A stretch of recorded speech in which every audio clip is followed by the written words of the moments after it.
Visceral fat is pathological always. It should never happen, but we have an epidemic of it going on right now. Estimates are anywhere between 40 and 50% of the population may actually have fatty liver, including kids. There's a direct relationship between a fatty liver and coronary artery disease. Plaque buildup, your vasculature developing plaques in it, and when these plaques rupture, of course, you can get a catastrophic stroke or a heart attack, but there is a direct correlation. This is not a benign condition. When a patient walks into the door, I can often tell whether they've got a fatty liver just by looking at them. If you leave that fatty liver there, you will become a diabetic. Just leave it the way it is, you will become a diabetic. It has been linked to obesity. If your body mass index is over 35, you already reduced your lifespan. It's related, of course, the diseases such as hypertension, joint disease, obstructive sleep apnea. There's been a link between high insulin levels, fatty liver, and certain types of cancers as well. I do a DEXA scan on my cardiac patients, and I'm always surprised at what I find.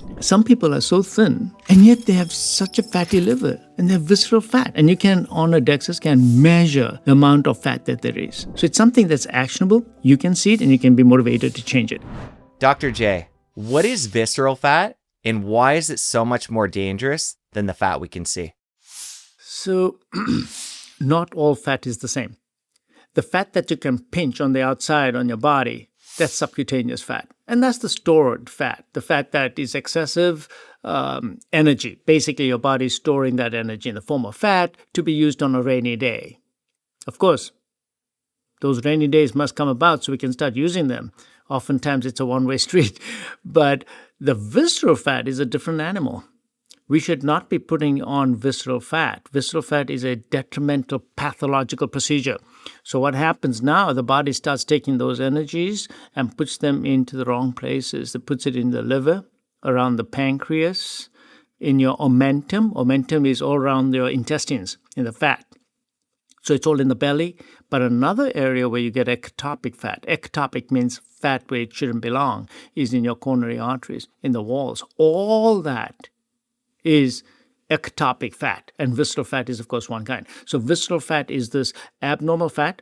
And the pathology that causes this to happen is a deranged metabolism in the body. This is not normal. If you have excessive calories, you put on subcutaneous fat. That's a normal pathology.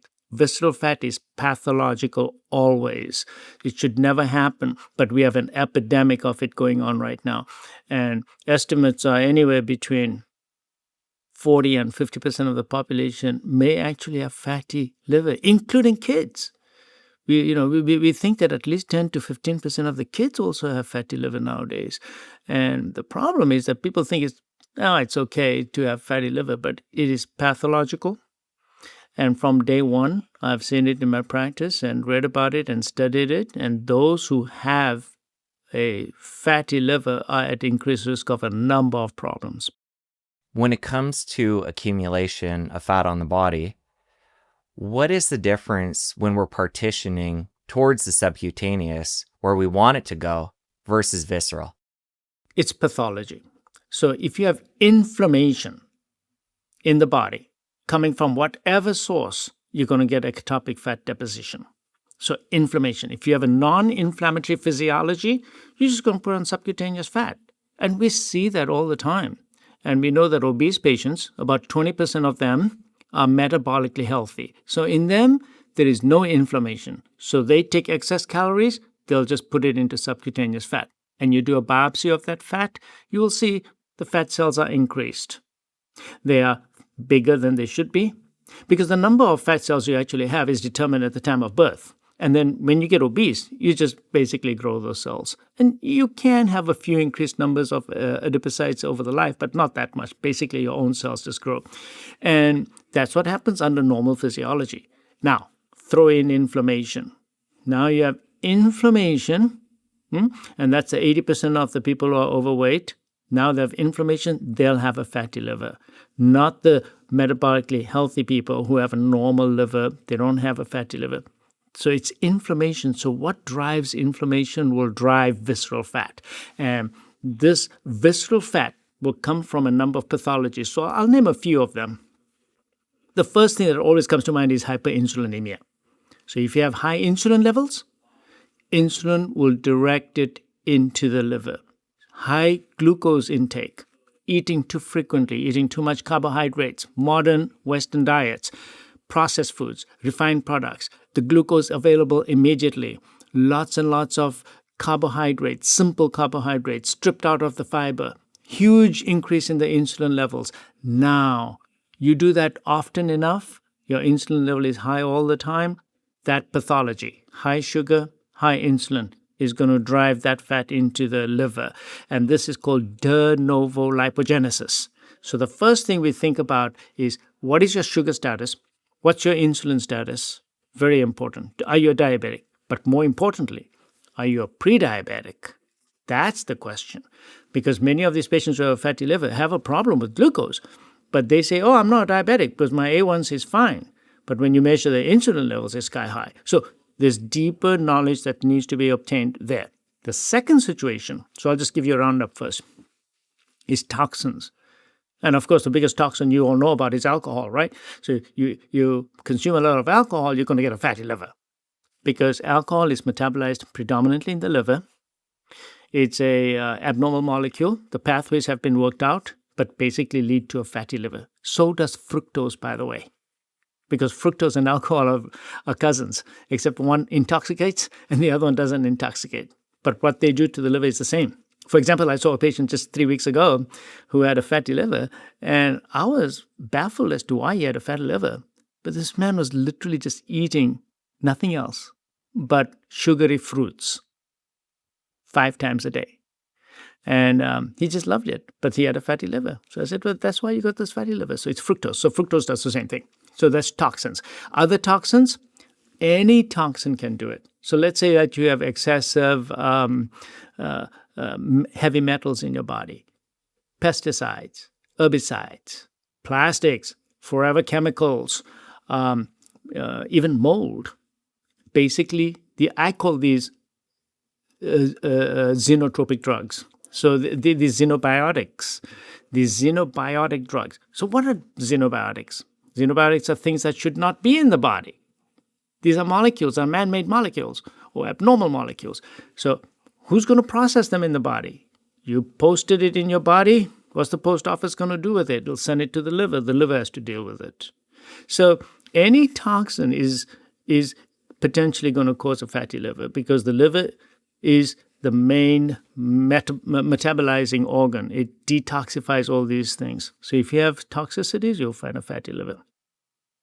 The third thing is the leaky gut, because things from the leaky gut should not be coming across. And you're supposed to have a nice intact gut barrier. So even these molecules come across, and they can include, there's a whole bunch of them, but lipopolysaccharides is the one that we've studied the most, which are dead bacterial wall products. They come across the gut wall through your portal vein and to the liver. Now the liver has to deal with it. And again, it will develop a fatty liver. So when you biopsy that fatty liver, it's going to be inflamed. So there's a little bit more nuance here. You can have a fatty liver with and without inflammation. So if you have inflammation in it, now you're in real deep trouble. But you can get fatty liver with less inflammation in it. But they're both pathological. But when you see inflammation inside the liver, then that's really pathological. Because if you do a biopsy, you will find that there's the equivalent of macrophages inside that liver. And those cells are called Kupffer cells with a K, Kupffer. And they are macrophages and they are inflammatory cells. They're part of the immune system. And they produce lots and lots of cytokines, chemicals, like interleukin-6 and tumor necrosis factor and other detrimental molecules, and they float into the bloodstream. So now the body becomes inflamed because these molecules go systemically and they cause havoc in the body. So a fatty liver is a source of inflammation. In 95% of the patients, if you have a fatty liver, it's a source of inflammation. And you measure the blood, and you will find that these markers will be elevated. You will find your liver enzymes may be normal, but liver enzymes only go up when you now have necrosis of the liver cells, when the liver cells are actually dying. That's a very late stage. So if your liver enzymes are elevated, that's a red flag. You better get those enzymes down. And those are standard tests that all the doctors do.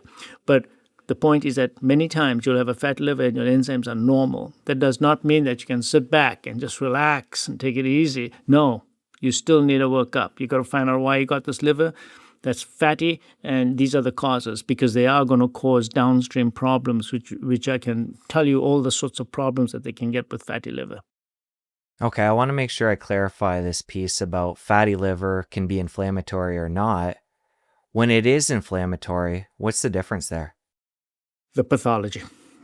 So one will have mostly just a lot of fat in it, and there's not much inflammation inside it. And then if you do the blood tests to look for inflammatory markers, they may not be particularly elevated. So this patient's got a fatty liver. Like, for example, with fructose, many times I've seen that patients who have very high fructose levels, the inflammatory markers are not particularly elevated, but they got a fatty liver. I do see that. So I do look for complementary biochemical changes as well. But that distinction, again, is not absolute. So it's not like I'm going to do a biopsy on that liver. But there are cases where I've seen that the biomarkers are looking pretty good, but the patient still has a fatty liver. Then I'm going to look at lifestyle. How often are you eating? How much are you eating? What is your insulin level? Is it just a matter of this patient having insulin resistance only, but hasn't yet developed inflammation? You see, when you're dealing with patients, you need to determine, how am I going to treat this? Is it a problem of excessive calories, eating too frequently, an insulin problem? Or is it that, but also this inflammation? Because if you have also inflammation, you're going to do different things. Where's your inflammation coming from? Do you have a fatty liver because you have a leaky gut? What is your MPO levels? For example, how much inflammation is going into your body? If you have inflammation, I need to know why you have inflammation. We're going to look for the source of your inflammation also, in addition to just trying to eradicate your fatty liver. You mentioned there going downstream from fatty liver, the implications in the body. Take that story further and talk about those. The cause of the fatty liver will have systemic effects, but the liver itself is going to produce inflammatory molecules, and that will cause systemic inflammation. It's been directly linked to coronary artery disease also. Numerous studies have been done. There have been articles in the magazine, articles in Circulation, the European Journal of Medicine and Cardiology. There was a big study done on obese patients in 2013 also, and there's a direct relationship between a fatty liver and coronary artery disease. Coronary artery disease means plaque buildup, means atherosclerosis, which means the commonest cause of death in the Western world is coronary artery disease. Your vasculature developing plaques in it, and when these plaques rupture, of course, you can get a catastrophic stroke or a heart attack, but there is a direct correlation. This is not a benign condition. A fatty liver is not benign. That's the message that people need to know. This is not a benign condition. Then the second thing is that a fatty liver makes insulin resistance worse. So it's a double-edged sword. So you can have insulin resistance that causes a fatty liver, then fatty liver also causes more insulin resistance. So if you leave that fatty liver there, even if you're not a pre-diabetic today, or a pre-diabetic, let's say, you will become a diabetic. Just leave it the way it is, you will become a diabetic. So yes, the fatty liver will cause coronary disease, it will cause fatty liver, causing diabetes in the future. Then there are other things. It has been linked to obesity. So we know that it's related to obesity, and obesity carries an increased risk. If your body mass index is over 35, you already reduced your lifespan. So it's related to obesity. It's related to, of course, the obesity-related diseases such as hypertension, joint disease, obstructive sleep apnea. So there are further downstream effects that are clearly been related. Then there's also a link to certain cancers, where patients who have a fatty liver, they found a higher incidence of certain cancers in these patients. So why? Because many times the fatty liver is due to high insulin, and insulin is a growth factor. So it promotes cell division and growth. So there's been a link between high insulin levels, fatty liver, and certain types of cancers as well. So the fatty liver is not something to be taken lightly.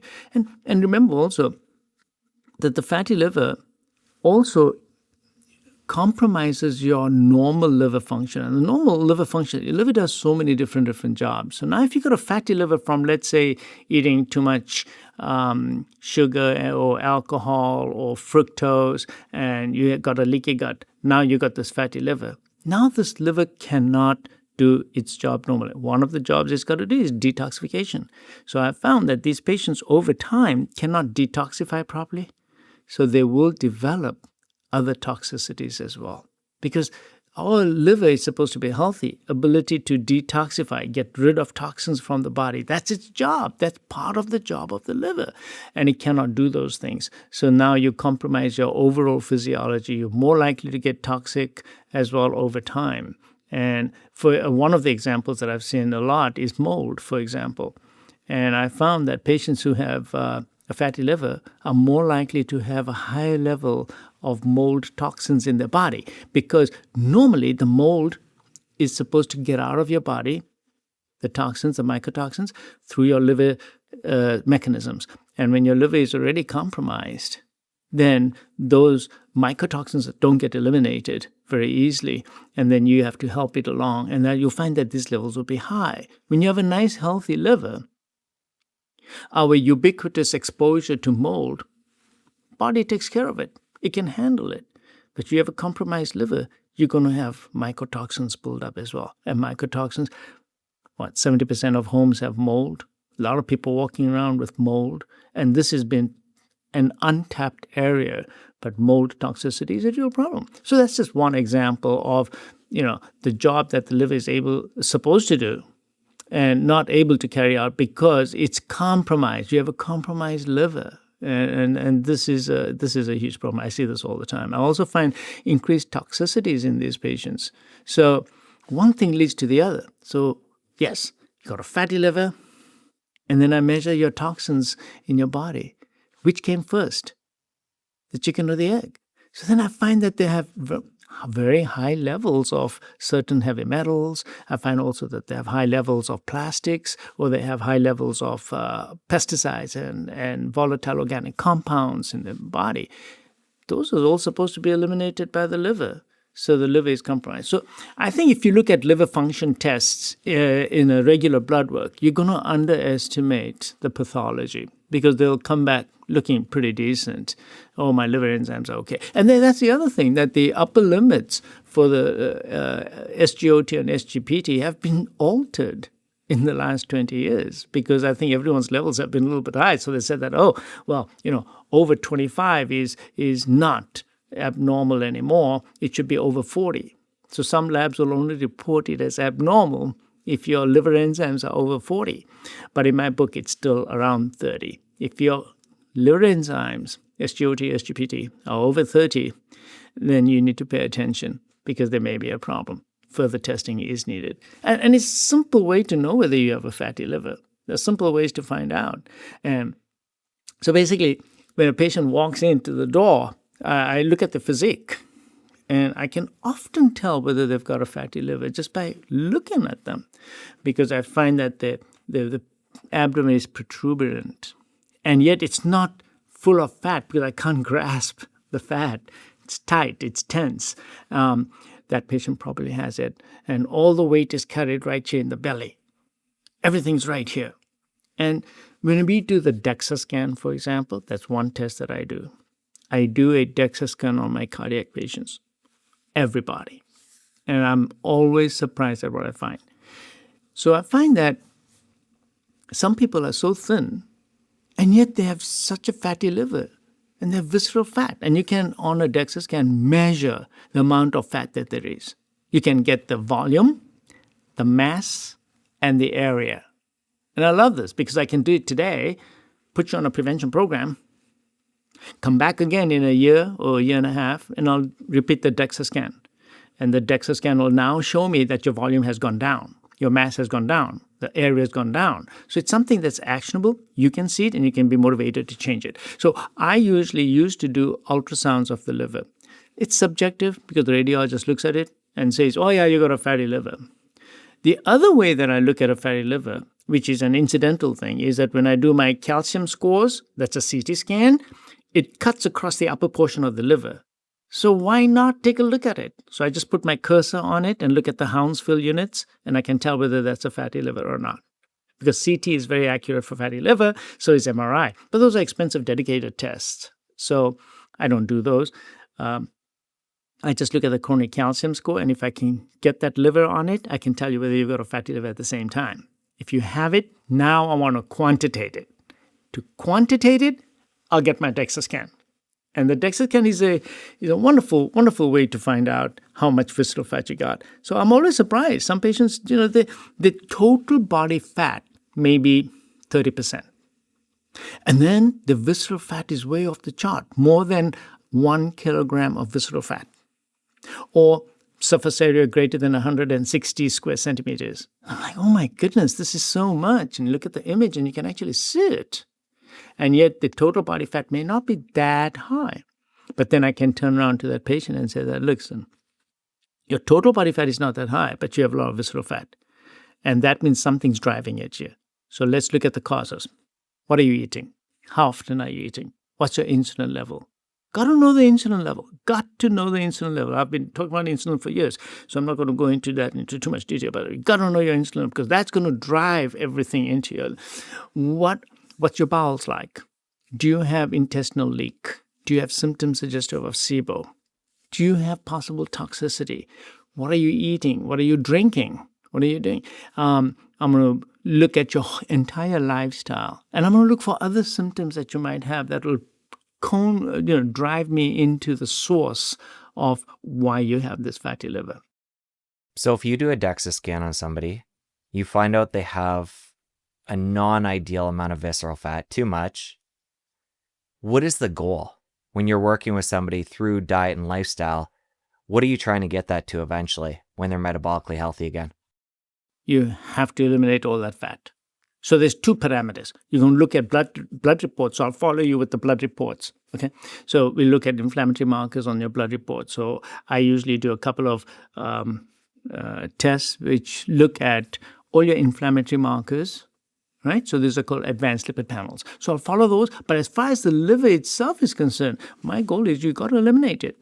It's not normal to have visceral fat. You got to get rid of it. And this is not something that's going to be ignored. So we'll keep repeating the DEXA scan every year until your visceral fat mass is going to be in the normal range, which is going to be less than 1 kilogram. So we have it quantitative for males, females, and I'll quantitate it and tell you that, yep, your fatty liver is now gone. Fatty liver is not easy to change in a matter of months. I've noticed that it takes me a good 6 months to a year before I see some changes. So it's a process. It's a process. It's not easily eliminated. Because there is a number of different factors that can be at play here, whether it be insulin, toxicity, leaky gut. When you're working with somebody, is there a certain area you start with, see if you get results, and then say it's something like leaky gut, would that be a test you do later on? If they brought down the insulin and they still weren't getting rid of the visceral fat? Great question. As a general rule, I'm very much into the gut. I'm telling you, most of the pathology, most of the inflammation that I have seen over the course of years, which has molded and changed my practice, has pointed me towards the gut. So right from the get-go, I'm always going to question your gut. I'm always going to ask you about your gut symptoms right from the beginning. I'll start right from when you were born. I'm going to be asking you questions about whether you were C-section or not, whether you received multiple courses of antibiotics as a kid or not, whether you had major GI illnesses as a kid. Did you have a sentinel event when you had a major bowel problem that could have altered your microbiome, for example? I'm going to ask you about your eating habits and how often you're having a bowel movement. What does your bowel movement look like? What does your belly feel like after you eat? So no, all these questions I'm going to ask from day one. You got a fatty liver? Okay, fine. I'm going to ask you about everything else too. But the gut is a major focus because that's where I've found that most of the derangement actually starts in the gut. So these patients will come to me. For example, I'll just give you a typical example. I'm just going to digress a little bit. 2 to 3 weeks ago, he has a calcium score of 2,500. And he's been on good statins for 20 to 30 years now. And everything looks perfect on his blood work. And he doesn't have high blood pressure. He's not an alcoholic. And yet he has all this coronary calcium. And then as we take the history, we say, okay, so why do you have so much coronary calcium? There's obviously been a problem here. You don't just get coronary calcium. So it turns out that for years he thought he had a normal gut. But he doesn't. Because every time he eats, he has to go to the bathroom, he has to go run very quickly. And he thought that was normal. And his bowels are always loose. And after he eats, he gets bloating, he gets gas, he gets distended. And he thought that was perfectly okay. And when I took a deeper history, I found out that throughout his young days, he's had major gut problems. And he's been on multiple courses of antibiotics before. And obviously, this guy was having symptoms suggestive of dysbiosis, and the dysbiosis causing a leaky gut, and the leaky gut causing what we call metabolic endotoxemia. So I ended up measuring his stool examination. And I found that the gut microbiome was, of course, off the chart, but he had a lot of LPS antibodies, which is lipopolysaccharide antibodies, very strongly positive. The markers for inflammation in his gut were all positive as well. And we nailed it. We said, this is where your inflammation all came from. And then, of course, we do regular blood work. We found that his CRP was elevated.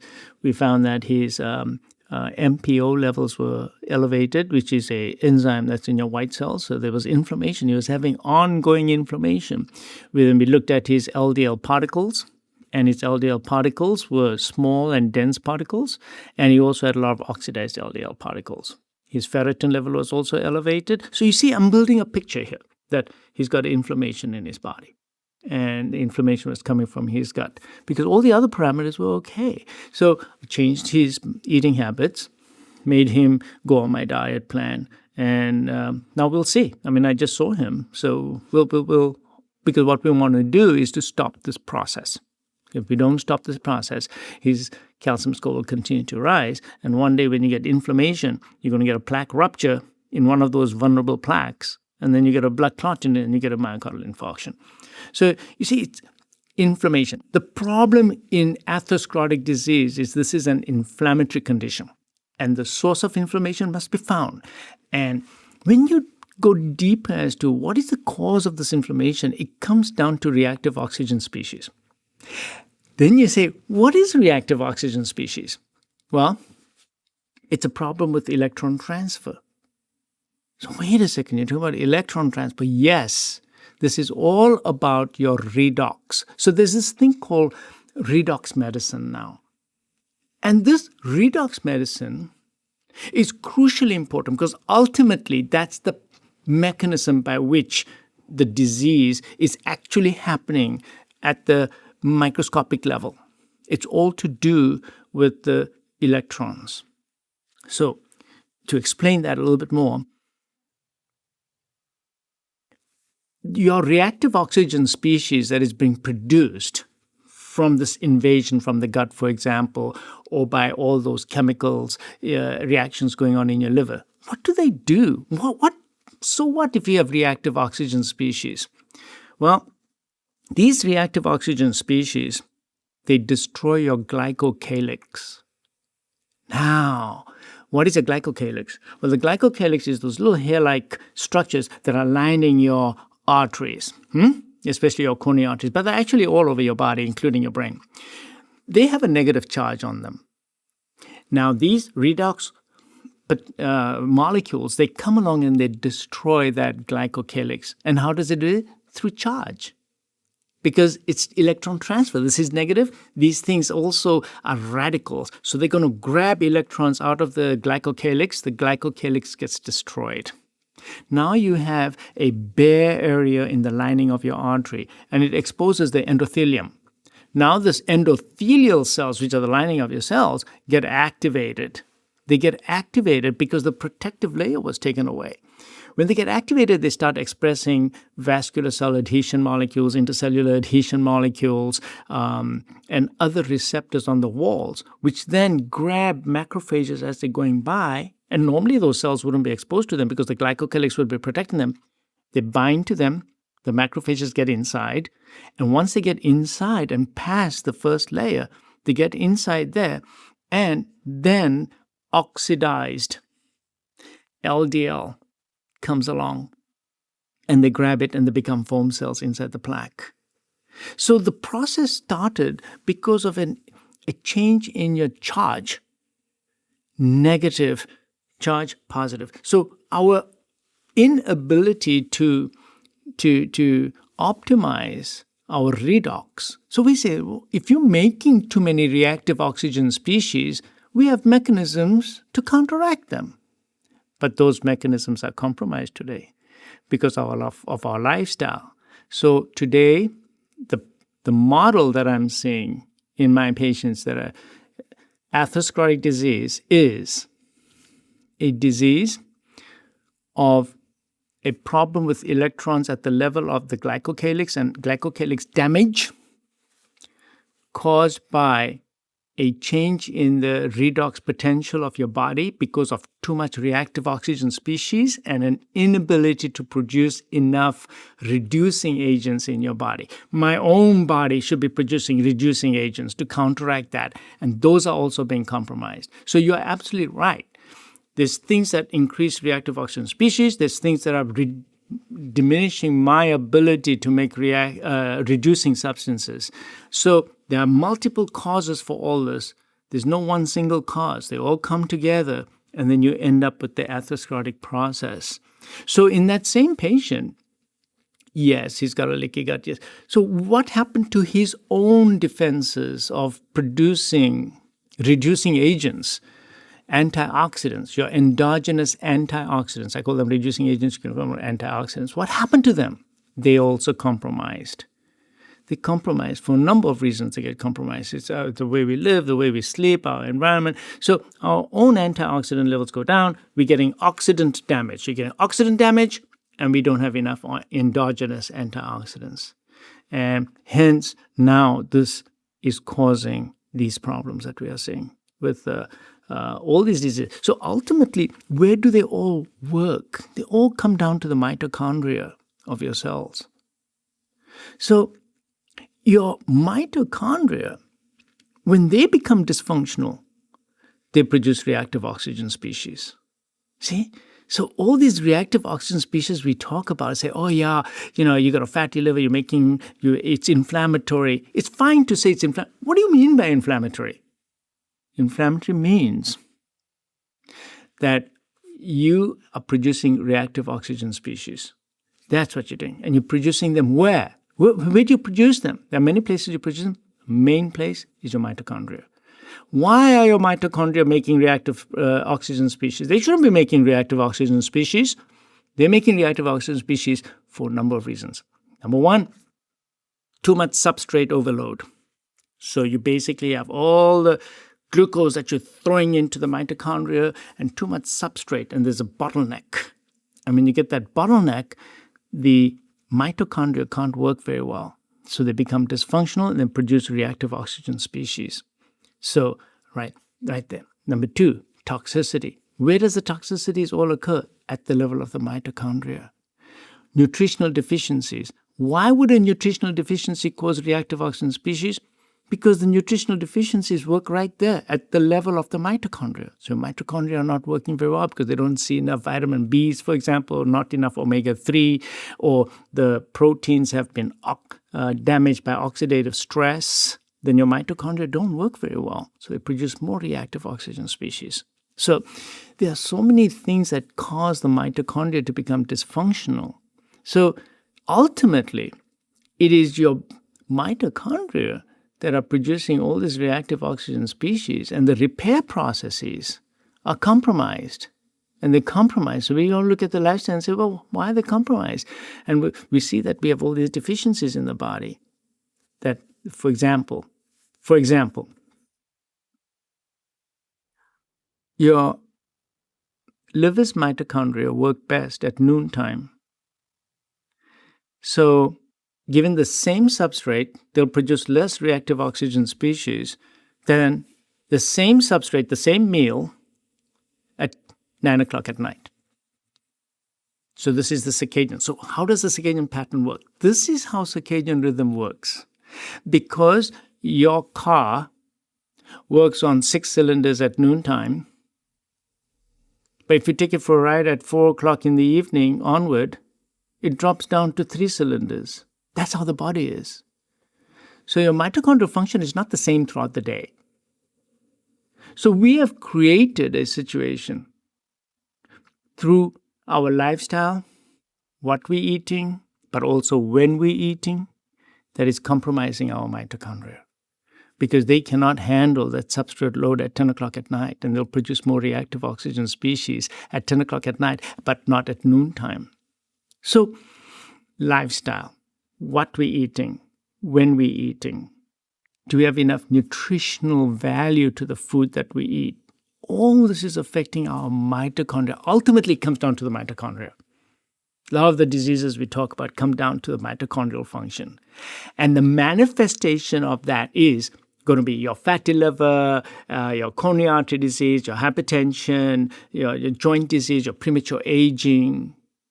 It ultimately comes down to mitochondria. If you take care of your body, your mitochondria will be working efficiently. And that's why I've always said that you got to do some fasting and change your diet, because fasting changes your mitochondria. Fasting gives you mitophagy. Fasting improves mitochondrial function. It is the most anti-inflammatory thing you can do because it reduces your reactive oxygen species production right there. Why? Why does fasting do that?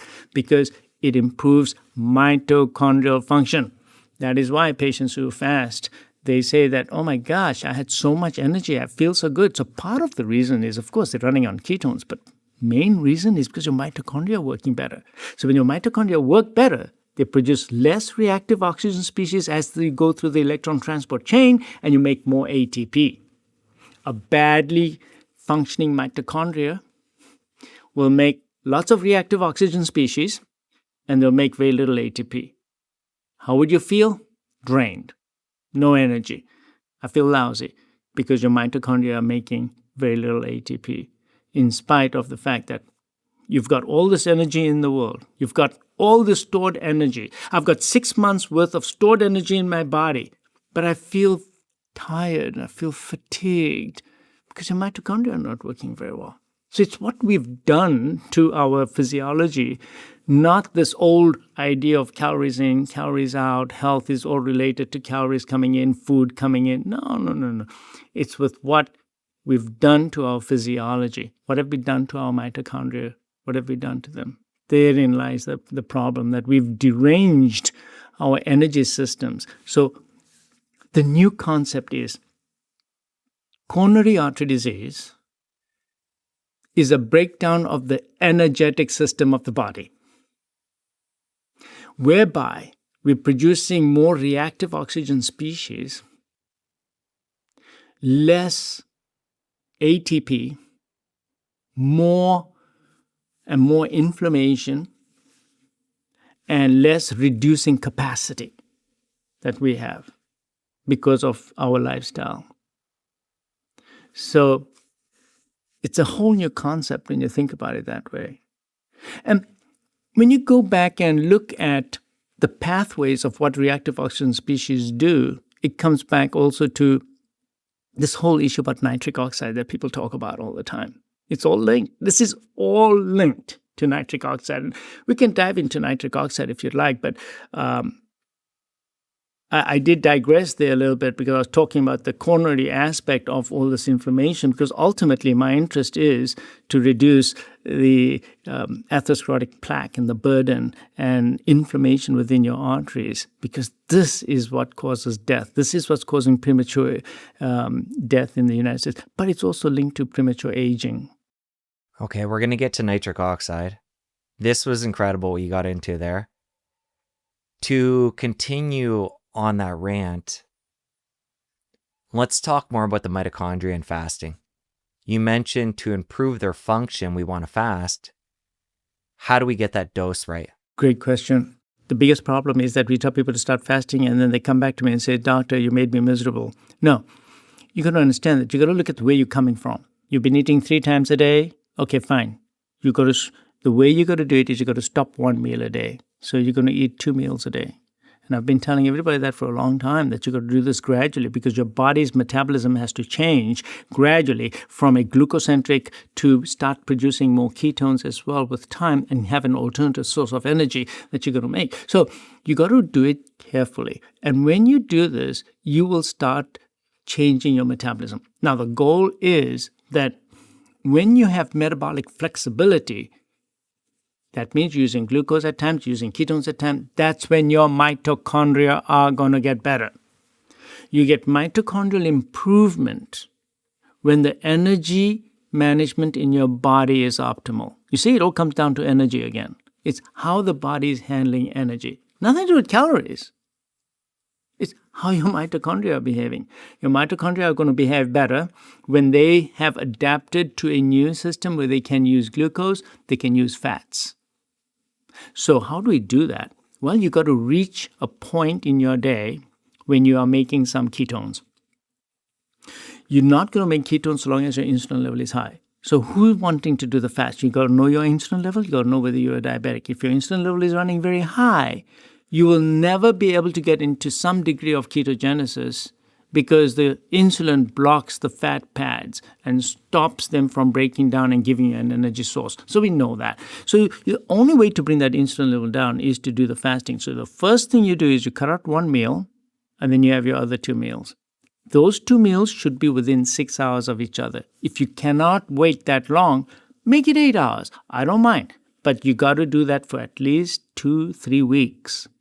And then you can do more serious fasting. So in female patients, I do 12-12. That means I do 12 hours of fasting, 12 hours of feeding window. Do that for about a month or so, because when I take my female patients, especially right before their cycle comes in, they can't tolerate the 18-6 right off the bat. So 18-6 means 18 hours of fasting, 6 hours of feeding. So I do it a little bit more gradually with my female patients, but with the men, they seem to be able to get into it a little bit faster. So I go into an 18-6 if I can for at least a good month. And then I'll say, okay, now once a week, I want you to cut out that meal as well, the one of the meals. So now you're doing a 24-hour fast. And do that for a couple of weeks. And then twice a week, then 3 times a week, you're eating 1 meal a day. Now you're going to OMAD, which is 1 meal a day, 5 days a week, 2 days. Saturdays and Sundays, I'll let you have two meals.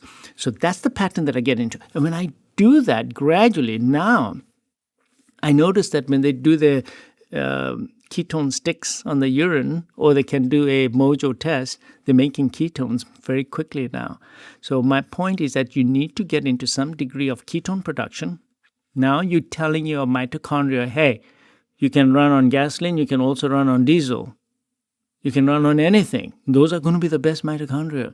So now when you do that, you already know that your mitochondria are working better. And now I tell them to do more prolonged fasting. And when you do prolonged fasting, that means 3-day water fast. Depends on your goal now. If you're terribly overweight, you want to do the 3-day water fast. If you're terribly hyperinsulinemic, you want to do the 3-day water fast. If you have severe inflammation in your body, biomarkers are all off, you got a big fatty liver, you got to do a 3-day water fast. And then the rest of the week, I make them do OMAD, 1 meal a day for 7 days.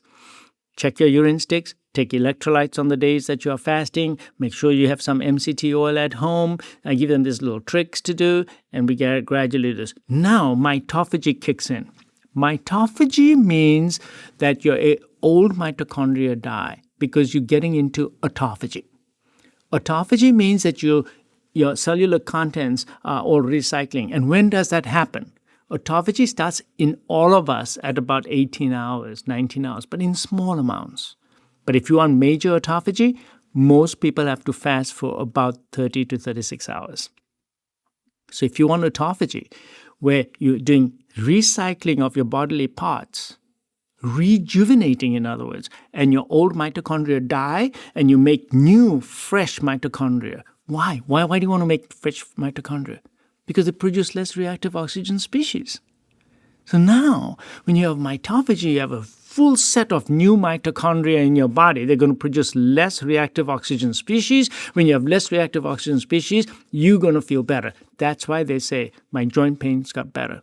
My headaches got better. I feel less sluggish now. I have more energy. What's that all a reflection of? It's not psychological. It's a physiological basis for it. The physiological basis is that you have made better mitochondrial function, less reactive oxygen species. And we can actually measure those too. Actually, we can measure how you're doing and show that you have less inflammation going on in your body. So mitophagy occurs in fasting. It's the best way to produce mitophagy. Now, there are a few supplements that will help you along the way if you want to produce some mitophagy more easily. For example, in some patients, I use urolithin A as a supplement. But you see, the idea is don't take corners. Don't cut corners. Do it the proper way. Do the fasting. Because fasting has other benefits. Mitochondria get better. Reactive oxygen species go down. Sugar levels go down, insulin sensitivity is better. Insulin levels come way down. Insulin comes down, automatically you're going to lose weight. The point is not to lose weight.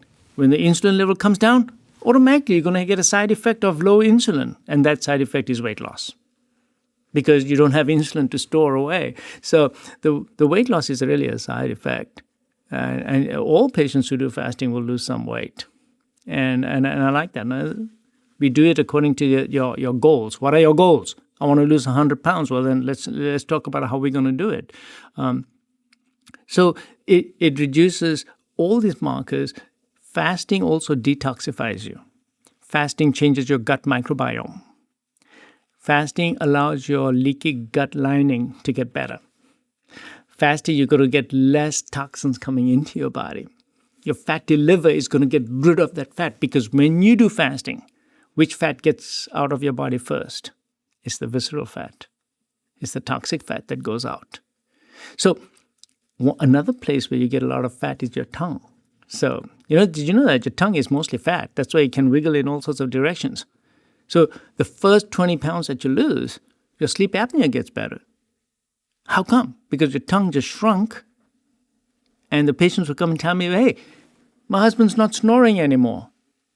20 to 25 pounds. You want to sleep with that mask for the rest of your life, or do you want to just get rid of your mask? Well, many ways to do that.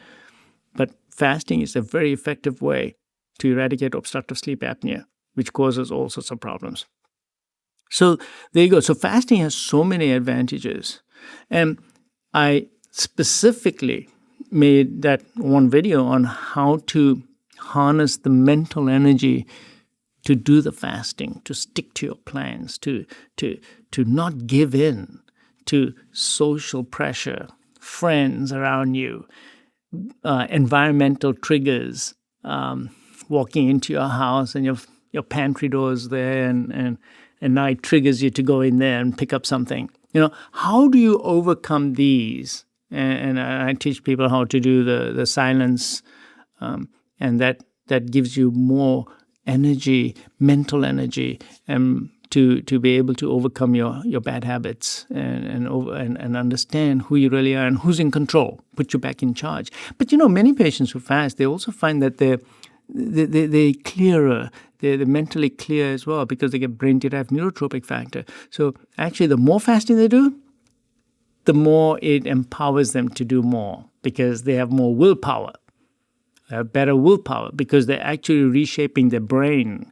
Fasting changes your brain as well. So fasting is so important for me. It's like the pillar of getting better. Changing your diet, and then you have to do the fasting. That is a no-no. You have to do that every time. You have to do it. And then we talk about the supplements and other things that we look at. So you talked about ketones being part of the benefit from fasting.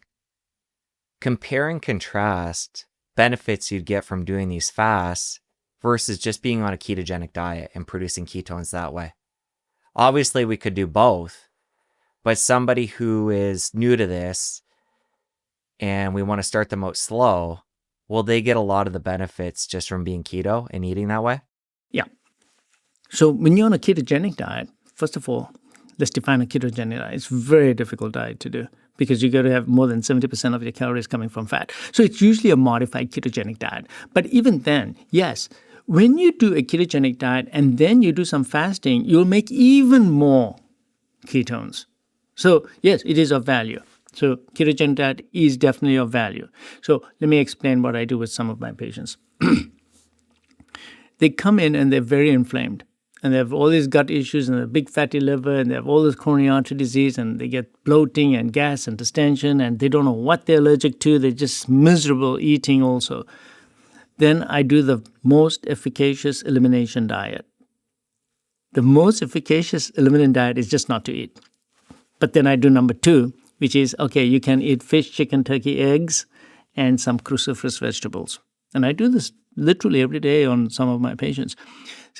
So what does that do? That eliminates a lot of your plants. And I know a lot of people don't like to hear that, but you can still have cruciferous vegetables, but you're producing less inflammatory onslaught in your gut, especially when you have a gut problem. So on those particular patients, they're already going to be on a modified ketogenic diet because immediately the insulin productions go way down. Immediately their gut becomes anti-inflammatory because they react much less to fish, chicken, turkey, and eggs than to vegetables. Because oftentimes they're having reactions to things that are in the plants. And until I fix the gut, eating plants causes problems for them. So what I do is I do this for approximately 4 or 5 months maybe, and then I say, okay, now reintroduce some of your plants that you really like to eat. But the cruciferous vegetables should always be there because cruciferous vegetables are amazing. They produce a lot of sulforaphanes in the body because they come packed with glucoraphan, and then that mixes with myronase that's in it already. And when you chew it, it releases it and makes into sulforaphanes. And sulforaphanes are needed because they turn on your NRF2 pathway, which is your body's own endogenous anti-inflammatory pathway. You see, a food turns on your own inner anti-inflammatory pathway, which is the NRF2 pathway. Sulforaphanes do that.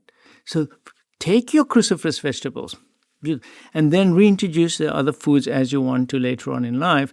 But I think that we do this. So a modified ketogenic diet will help the patients to get into ketosis quicker.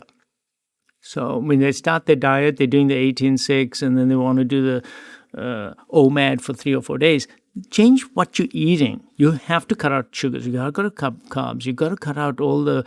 Look, I don't like grains because grains just cause too many problems. I've seen that over and over again. When I cut out the grains, already they start feeling so much better. It helps with my SIBO, patients getting better so quickly, the bloating, the gas, and the mental fog. So I do this type of diet on the worst patients. Wheat is a huge problem. And I never believed this until I started doing all my blood tests on the patients. And I found that the patients who have the most inflammation are most having a problem with wheat. So when I eliminate the wheat, they come back saying, I feel so much better. My belly also feels better. Now, eliminating the wheat, that's a huge source of carbs. So they're going to go into ketogenesis a little bit faster as well. So both of them are helpful, but I got to tell you that there's something different about being in ketogenesis because you're eating a ketogenic diet every day, and there's a difference in someone who does prolonged fasting. There's something more that you're going to get in a prolonged fast. In a prolonged fast, there's hormesis. Hormesis, which means there's total stress on the body. It causes far more changes in your body than simply being in ketosis. When you are fasting, you're getting stem cell mobilization. You're getting brain-derived neurotropic factor production. You're getting real autophagy. And your gut, totally, the microbiome changes completely because you've knocked out all those bad guys and you're basically going to heal the lining of your gut as well. It gets a chance to heal itself. So I think that there's a difference because on the one hand, you're thinking just ketones. But wait a second, fasting does other things also besides giving you some ketogenesis. Fasting changes your body. It gets rid of all the fat from the wrong places. It does all these other chemicals. It does much more autophagy than just a simple ketogenic diet. So I agree. It's nice, but you have to do fasting also. Earlier, you mentioned this patient that had gut issues and you changed their diet. I think you said you're still waiting to see what that did. You just mentioned this diet of a lot of animal products and cruciferous vegetables. Is that the diet you put that person on? Yeah, I did actually. So now my prediction, okay? He's going to come back in about 3-4 weeks saying that, oh my God, that bloating is much better. My bowels are so much better. My belly's gone down. I've lost a lot of weight around my waist. I didn't know that this is how I'm supposed to feel. This is how I'm supposed to feel. So he's going to come back saying all these things. Now, I do introduce some fermented foods in these patients as well. So even though you're eating meat, you got to eat some fermented foods because fermented foods are so incredibly healthy for you because they not only replenish your gut microbiome, but they also have postbiotics in them. And these postbiotics are amazing. So I always tell patients to eat some yogurt, but kefir is my favorite one.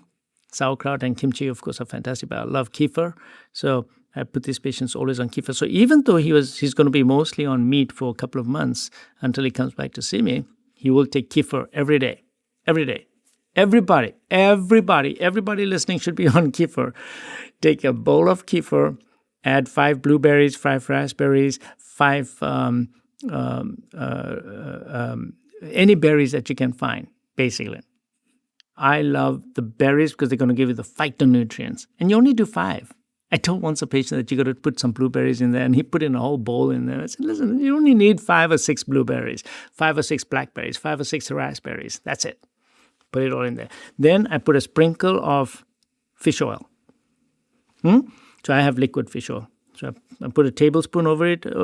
Then I take my inulin, which is my powder, and I put 1 scoop in there, and I mix that up. And that is a daily ritual. The inulin is going to feed my good microbiome because it's all soluble fiber. I got my berries, and that's going to give me my phytonutrients. I need them. My polyphenols, they are amazing. I need them. The same polyphenols that you find in your olive oil, for example. Amazing. But by the way, that's why olive oil is good for you, right? It's not good for you for any other reason. It's got nothing to do with the fats. It's got to do with the polyphenols. You see, and why? Why? Okay, so that blends in again with what we were talking about earlier, your mitochondria and inflammation in the body. So what's the difference? The difference is that your polyphenols are anti-inflammatory. Why? Because they are signaling molecules. Why? Because they get into your gut and through the gut into your system, and they turn on your genetic mechanisms. And we know this. We've looked this all up. NRF goes up. Way up. Your own endogenous anti-inflammatory mechanisms are increased. So the more polyphenols you have, the less inflammatory you're going to be. Your olive oil, for example, has to be smelly. It has to be green. It's got to have a bitter taste. It's got to make you cough if you put 2 drops in the back of your throat. It's got to feel peppery. Now you have the real olive oil you're supposed to have. And it's the polyphenols. And those tests have all been done already. If you take those with low amounts of polyphenols versus high amounts of polyphenols, they're all olive oils. They have different physiological effects in the body. So everything's to do with polyphenols, anti-inflammatory. So food is medicinal. These are the different foods, the polyphenols. So I reintroduced those in the patients who have the worst bowels, but I got to fix the bowels first. So we do fix the gut. Eventually, they'll be on good variety of polyphenols, some vegetables, depending on what allergies they have. But I have no problem with meat. And many people look at me and say, you're a cardiologist and you have no problem with meat. And I have no problem with meat. Fish, chicken, turkey, eggs, no problem. Sauce it right and have it. There's nothing wrong. And I've seen beautiful results on these patients. So then they worry about the LDL. And then I have to shake my head and say, yes, your LDL is going to go up, but it's not the LDL I'm looking for. I'm really looking at inflammation in your body. And your LDL will tell me about your inflammation. And it's not the total. It's your quality of your LDL particles. If you have small, dense particles, if you have oxidized particles, now I have a problem. Now I have to find the cause of that. So I'm not just going to bring down your total LDL. I'm going to get rid of your small dense LDL and your oxidized LDL. You see, coming down to those electrons again, right? So you see, we're coming to the redox model again because it is that abnormal redox model that's creating this problem. So what's happening here? Well, the lipids, this is very important. The lipids that are on your cell membranes of every cell in your body and in your LDL particle, they get oxidized when you have excessive reactive oxygen species. Now, these oxidized fats, they are the ones that are causing the problem. So watch what happens. Let's say I have lots of reactive oxygen species being produced in one part of my body. How does my whole body get inflamed? Well, these molecules are aldehydes. They're lipid aldehydes. They float into the bloodstream. And the oxidized LDL particle also floats in the body.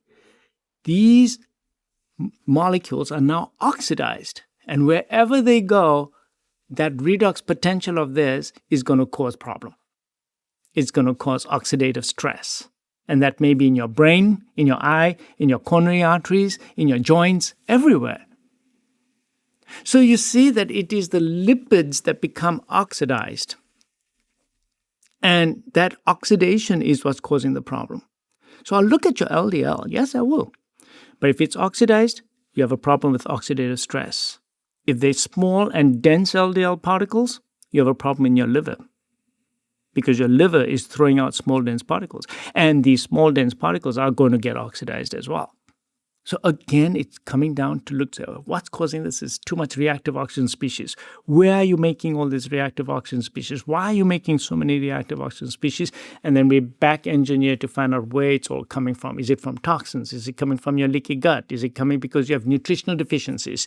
Or do you have other toxins in your body? It's your lifestyle. What's causing this? Or it's your diet. What are you eating? What is causing this to happen? So there you go. So it's all coming down to that model of the redox medicine. This is it's most of my colleagues don't seem to understand what this redox thing is all about. But it is utterly important. And ultimately, most of the body's reactions occur as a result of electron transfer. So that's how reactions all occur in the body. It's all these electron reactions. So the oxidative stress is our major problem today, and our inability to quench them because we don't have enough reducing capacity. What is a reducing capacity? Reducing capacity means what? Reducing capacity means your ability to donate electrons. I want to be a body that is able to donate electrons through my physiology. Reactive oxygen species are going to be produced in day-to-day activities. So long as I'm alive, I'm going to make reactive oxygen species. But if I have great reducing capacity, I will be very healthy. Today, we make too much reactive oxygen species, and our ability to make these reducing agents is destroyed because of multiple factors. Our lifestyle, our diet, our circadian rhythm disturbance, our pollution, our everything, all these issues, and they can destroy your balance, this neat balance of our... And of course, this is anti-aging as well, although I'm not really an anti-aging doctor. But this is very important. Any specifics, practical things we can do on the reducing side to build that up in the body? Obviously, we want to be careful with the amount of oxidation we have, but also to support it from the other end as well. What can we do practically there? So the question is, how did we lose this reducing capacity? And one of the problems is our diet. Because your diet today is impoverished. We are not getting enough reducing agents in our diet. Our food itself is impoverished. So take, for example, coenzyme Q10. Take, for example, vitamin E. Take, for example, vitamin C. So these are agents that are sitting. You remember I told you your plasma membranes? All your plasma, they're made of fat. So now you get lipid peroxidation. The lipid gets oxidized. Now you get this oxidized lipid membrane sitting there. And once you get one molecule oxidized and you create one free radical there, it's like a chain reaction. The whole cell now will change. So this causes a chain reaction. But if you have lots of coenzyme Q10, which is fat soluble, and you have lots of vitamin E in your body, which is also fat soluble, it sits in the wall lining or in your LDL, for example, and it quenches this so that you don't get this chain reaction, because one free radical creates another free radical, creates another free radical. See? So we have a problem. So our diets are impoverished with CoQ10. We don't have enough. We are impoverished with vitamin. Now, vitamin C is different because it's water soluble. That's outside the cell. It's not in the wall, and it's not inside the cell either. So, but it does help to replenish vitamin E in your cell membranes. So what I'm saying is it's a little complicated, but the point is that our diets are the problem. We don't get enough nutrition. We don't get enough if we give our body all the nutrition that it really needs, it'll take care of the physiology. It has the built-in intelligence to do that. So today, unfortunately, I never started out like this, but unfortunately today, I do give some supplements to my patients.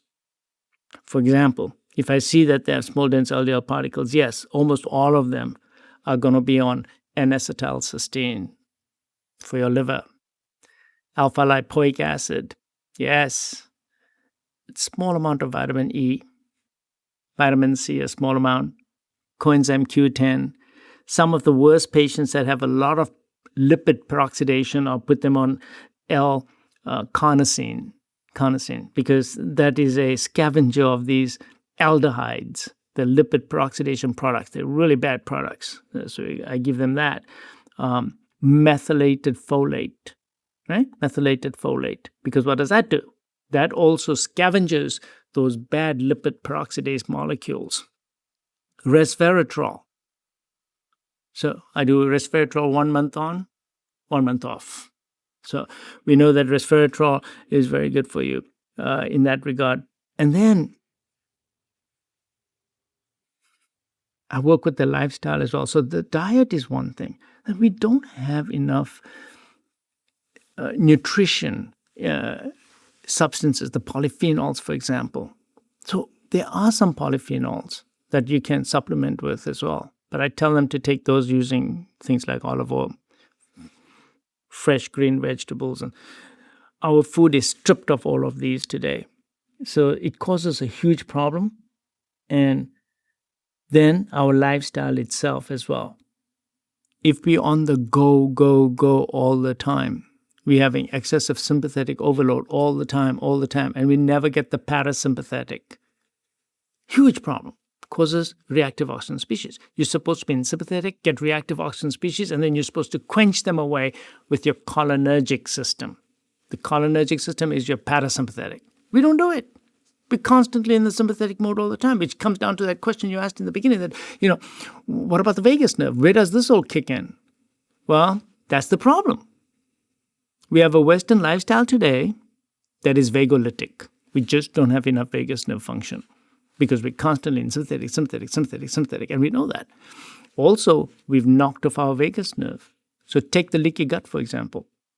In the leaky gut scenario, you're producing reactive oxygen species a lot in the gut because you have that leaky gut. And then all that chemistry is going to produce reactive oxygen species because all those white cells and all lymphocytes are producing reactive oxygen species both in your liver and in your gut lining. And we can measure those. Where's your parasympathetic? It's also dead.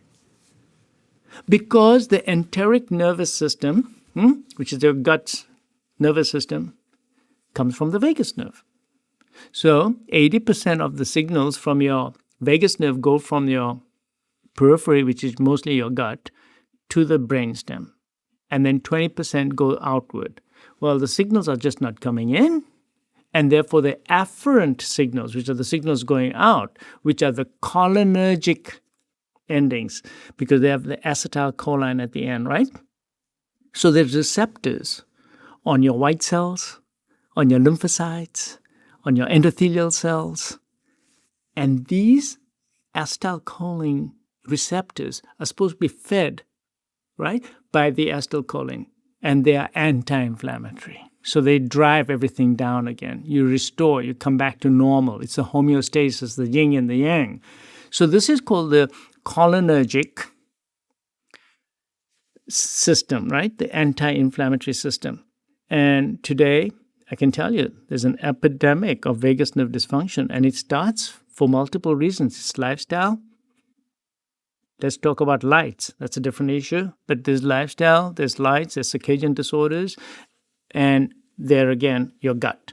You've got to have a good gut, then your vagus nerve is going to work well. If your vagus nerve works well, you're going to get the repair process. The vagus nerve is all about rest, relaxation, restoration, and reproduction. And we're suffering from that today. And when I fix the gut, one of the biggest things that I see is my vagus nerve function gets better. And why am I interested in the vagus nerve? I'm a cardiologist. I'm interested in the vagus nerve from your gut because ultimately, arrhythmias as well. Arrhythmias in your heart are an imbalance of your sympathetic parasympathetic system. So there are many factors that go into the membrane potential that is in your heart cells. One of the things about membrane potential are all the things we talked about, reactive oxygen species, because now look, you're coming on that chemistry again. It changes the membrane. Your membranes in your heart, cell membranes, they're supposed to have a charge, minus 90 millivolts. When you have all this information, it drops down to around 70. So now there's a current between parts of your muscles and another part, and you're going to get these extra recurrent rhythms that are going to occur in your body. And the vagus nerve is another big one that affects the sympathetic parasympathetic system and thereby the membrane potential of your myocytes. Very important. That is why when I fix the gut, arrhythmias get better. Patients who have paroxysmal atrial fibrillation, when they come to me, the first thing I'm going to do is get rid of the inflammation in the body and ask them where the inflammation is coming from and fix it. And I find that the atrial fibrillation frequency goes down because atrial fibrillation is an inflammatory problem. It's a problem due to inflammation and an imbalance of the redox, and that's what's throwing the patient into atrial fibrillation. So I fix the metabolic underlying condition and the frequency of atrial fibrillation improves. That does not mean that they may not need an ablation because a few patients need ablation therapy. But my point is that you are not born with ablation deficiency. You are born to have a normal physiology, and the abnormality is created by your abnormal pathology. Fix the pathology and the electrical system will take care of itself. We are electric beings. Our body is electric. Our membranes are all electric. This potential and electronic changes that are occurring as a result of reactive oxygen species and our inability to have enough reducing agents, our imbalance of sympathetic parasympathetic system is driving this process. So the vagus nerve is extremely important because it is anti-inflammatory. Our most important anti-inflammatory organ that is now dysfunctional is the vagus nerve. Well, tying to all this, you mentioned earlier your silence practice. I'd love for you to explain that protocol and how to go through it as a tool for people to help balance out that sympathetic parasympathetic. I did it for two reasons. One was that patients would say to me that, Doc, I don't have the willpower. How am I going to get the willpower? So part of this is to get willpower. Okay, so I'll explain that part first. The willpower part has to do with the following. If you get a thought and you follow up on that thought, that, oh yeah, I did not pay that bill, or blah, blah, blah. And then another thought. Now you're stuck in that thought. And you become a slave to that thought. And my point with my patients is that, no, you don't have to take up that thought. You can come back to your nose, feel the breath going in and out. And your ability to pull away your attention from that thought and come back to this is the exercise of willpower. You will develop your willpower because every time a thought comes, you will not follow up on it. So go into silence and know that these thoughts are not something you invited. They just come into your consciousness. And when they come into your consciousness, now you take possession of it. And when you take possession of your thoughts, they'll follow up. And the next thing you know, you're down the rabbit's hole. And that's why people complain to me that I've got this monkey in my head. He's talking all the time. I can't go to sleep all the time. I have all these wretched thoughts all the time. And I said, did you invite them? Did you tell them to come? Did you deliberately say that I want to think this? No, you didn't. They just pop up. They pop up from your subconscious. You do not need to entertain them. And the ability to pull away your attention, your consciousness from that thought and come back to your breathing, and I make them learn how to do that, is the exercise of willpower, because very soon you will notice total silence. When a thought will come, but you're not going to even act on it, and the thought will just fade away. And then you'll be in total silence. Because the silence is not physical, the silence is mental. Now when you have no thought, now comes this part 2. When you have no thoughts whatsoever, you can't be in the past, because that's a thought. You can't be in the future, because that's another thought. So where are you? You're in the current moment. You're in this moment now, in total silence. So what has that got to do with all this? That means that the very source of your stress is going to be gone, because stress comes as a result of past rumination, regrets, or anxiety and stress about the future. But when you don't have a thought, when you don't have an emotion, when you are nothing but a blank slate, what's going to happen to your chemicals in your body? They're not going to react. You see, emotions, thoughts are not in here. Your whole body is thinking it. Every emotion, every thought creates physiology in your body, changes your chemicals in your body. Having angry thought, your platelets are going to get jittery. All of a sudden, they're going to degranulate. Your norepinephrine levels are going to go up. Your nitric oxide level goes down. You get vasoconstriction. Your blood pressure is going to go up. Your heart rate has gone up. Your vagus nerve has gone down. All these things. So thought. So wait a second. Who's thinking? Here? Or is your whole body thinking? See, this is important. There's no separation. You feel everything in your whole body. So I'm trying to teach my patients that your thoughts are very important. Don't think that, it's just in my head only and it stays here, over here. No. Every thought affects everything in your whole body, your entire physiology. So going into the silence that I'm trying to teach people to do teaches them how to be in the present moment. And when they're in the present moment, not in the past, not in the future, then now you got to deal with something. The doorbell rang.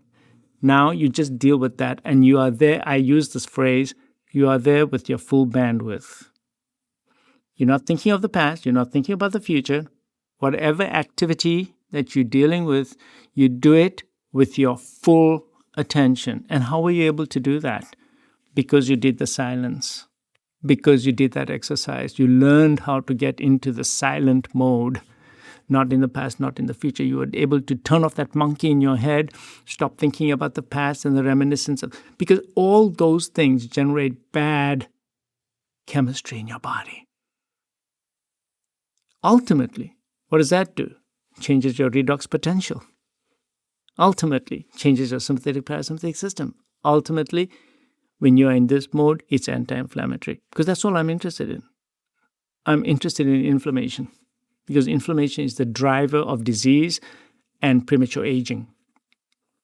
So this is another tool, the silence is. So I teach my patients how to do that. And this is, people say, well, what's a cardiologist talking about silence? It has everything to do with it, because it changes your physiology. It changes your whole thinking pattern, changes your thought patterns, your thoughts, it changes them. And there's so many studies to show that we have an influence on our health by our social factors in our life as well. And that's all to do with thoughts. So if your thoughts change, your physiology will change. If your physiology changes, you will accrue all the benefits. So I did teach that, and I think it's very valuable, extremely valuable. And then, so the willpower improves. It's anti-inflammatory. Because in that moment, in your silence, that's it. All your levels come down. everything comes down. Your heart rate variability increases. It's a function of your vagus nerve. Blood pressure comes down. Pulse rate comes down. Inflammatory markers all go down. Ultimately, that's what I want. You see, you can create this inflammatory substrate through your thoughts and your emotions. You can do it. So it's not just the food that you're putting in your mouth. It's the thoughts that you're entertaining also that can be extremely inflammatory. So it gets so muddy here because here's a guy talking about the mind-body stuff, and he's talking about toxins and environment, the food, and chemistry, and medicines, and supplements as well. And it's true. You have to look at the whole picture. You got to look at the whole thing and how we got there. And when patients come, they don't have one factor that's doing all this. They have multiple factors going on in their life. So I do try to address all of them. That's why my first interview with my patients that I do, it takes me a good hour and a half because I got to know everything, what's going on in their life. And it's not easy. So is the idea with this silence practice, when somebody learns it, to take a period of time each day and practice it? And then do you find somebody like you that's been doing this, does it transfer into day-to-day life? Absolutely it does. Absolutely it does. Because then, like I said, I'm coming here with my full bandwidth. Look, we're having this interaction. What matters right now? Jesse and Dr. Jerry. That's it. That's it. I'm not having any thoughts about the past. I have no thoughts about the future. I'm fully engaged. That ability to be fully engaged, my focus, my attention only on this task over here is very important. Because you wouldn't want me to operate on your heart. And I'm thinking about my car that needs to get a new tire put on there, and then tomorrow I got to go to an engagement. You don't want me to be doing, you want me to concentrate on your surgery only. So in our day-to-day life, we need that. So I always tell patients that if someone distracts you or there are other things that really don't matter at that moment, you don't need to deal with it. You just simply tell them, hey, not now, don't use up my bandwidth. Don't use up my bandwidth. Not now. The time comes, I'll deal with it. And then you take one task at a time.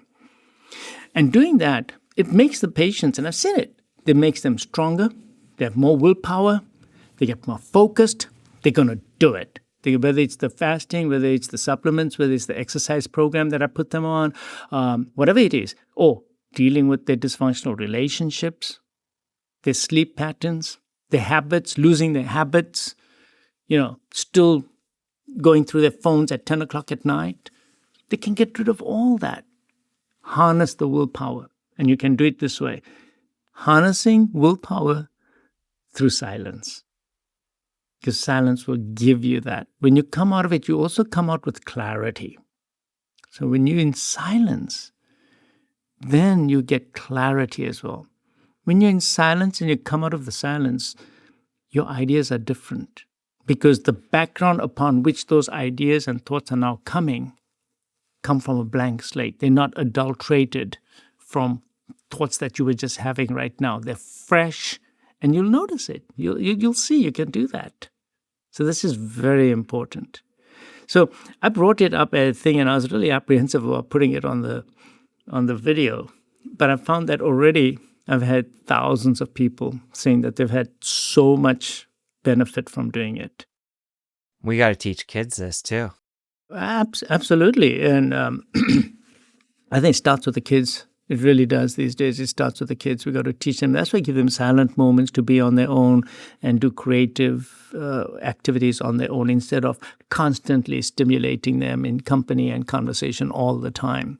I think it's really important. And of course, the eating habits have to start at a very, very young age and very important. Okay, earlier when we talked about liver fat, I believe you said it takes a while to clear that. But you also mentioned that when somebody's fasting, that is going to target the visceral fat. So somebody taking on what we're talking about today, they're trying to get rid of that visceral fat as quickly as possible. What's a realistic timeline? 6 months. 6 months will do it. Yep. Definitely. We're going to start with changing the diet and then doing the intermittent fasting and then prolonged fasting. You have to get into prolonged fasting. I don't think that prolonged fasting is as difficult as we think. Now, on a healthy person, let's say who should be fasting when they don't have a fatty liver? I'm just a healthy guy. Let's take Dr. J. I'm healthy. Okay, I've got no problems. I don't have a fatty liver. I don't have coronary calcium. Okay, so what should I be doing? Well, I do OMAD at least 3 to 4 times a week. That's what I do. So that's it, OMAD. And then probably the ideal way to do this is to do 2 days a month, do a 24-hour fast for the normal people. 18-6 for most people, most days of the week. Do 18-6, twice a month, go for a 24-hour fast. That's for normal people. People who are otherwise perfectly healthy and they want to remain healthy. That is the pattern that I've seen that gives the best long-term results. 18-6 on a daily basis, twice a month, do a 24-hour fast. And that's not too difficult to do. And that should be baseline for everybody. Now, on top of that, if you have a fatty liver, you're overweight, you've got coronary artery disease, you've got inflammatory markers on your blood tests, you need to do more. Let's come back to nitric oxide. Let's start with the 101, what it is, and then why it matters. So nitric oxide is fundamentally a gas that is made inside your blood vessels. And it allows your blood vessels to vasodilate. Okay, so it allows vasodilatation. But in addition to that, what nitric oxide does is that it's anti-inflammatory, it's anti-atherosclerotic. So when you have nitric oxide depletion, you're going to get vasoconstriction, inability to vasodilate. You just can't vasodilate that blood vessel because there's no nitric oxide in there. And it's vasoconstricted and it's atherosclerotic. So it's got more redox problems in there, and it's going to get a lot of inflammation, and you're going to get atherosclerosis in that artery. So that's what nitric oxide is. And the question is, it's produced, it's a gas, it's very short-acting. So what destroys nitric oxide? We all were born, that's what gives us the flush, the nice glow in your face and everything. It's vasodilation. You walk into a room, you vasoconstrict. You go out, you vasodilate again. That inability to vasodilate and vasoconstrict is called endothelial dysfunction. The first step in atherosclerosis is endothelial dysfunction.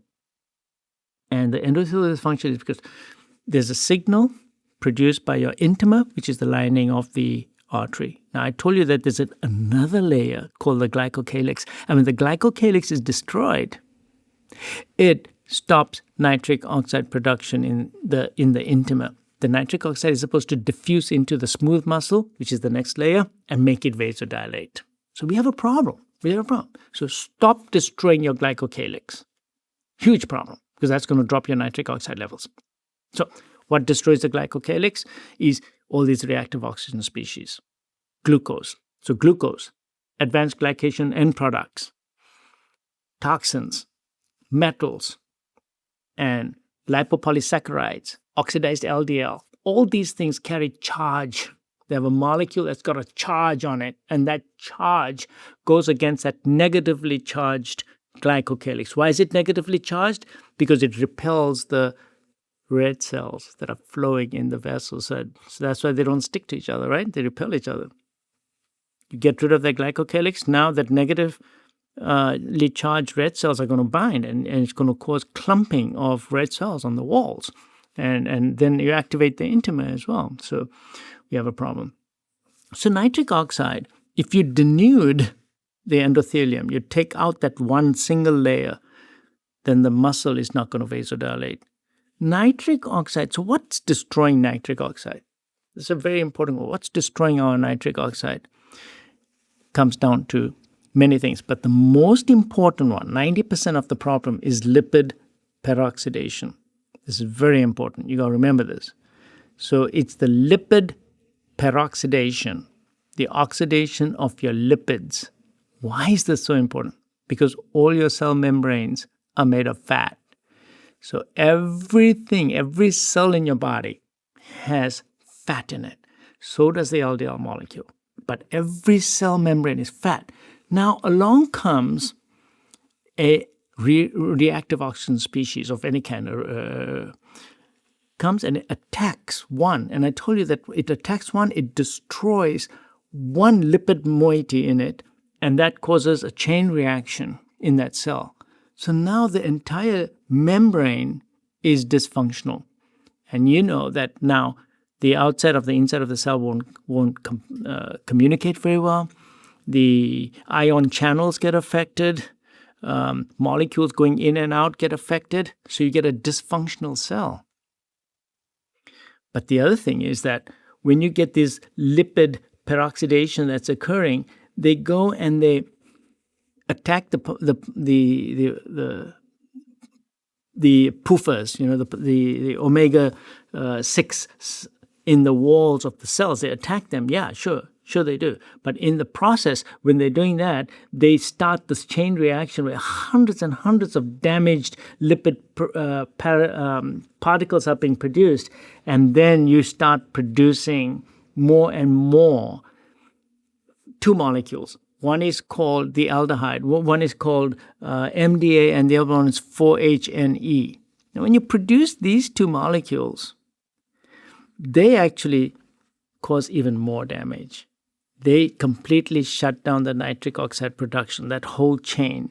So these molecules attack the nitric oxide, destroys the nitric oxide. But more importantly, there's a thing called enos, which is the enzyme that generates the nitric oxide. It destroys that.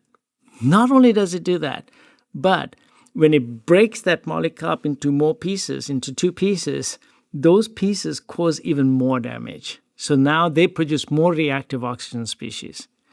And then these molecules also block the receptor of nitric oxide. So now basically you're done.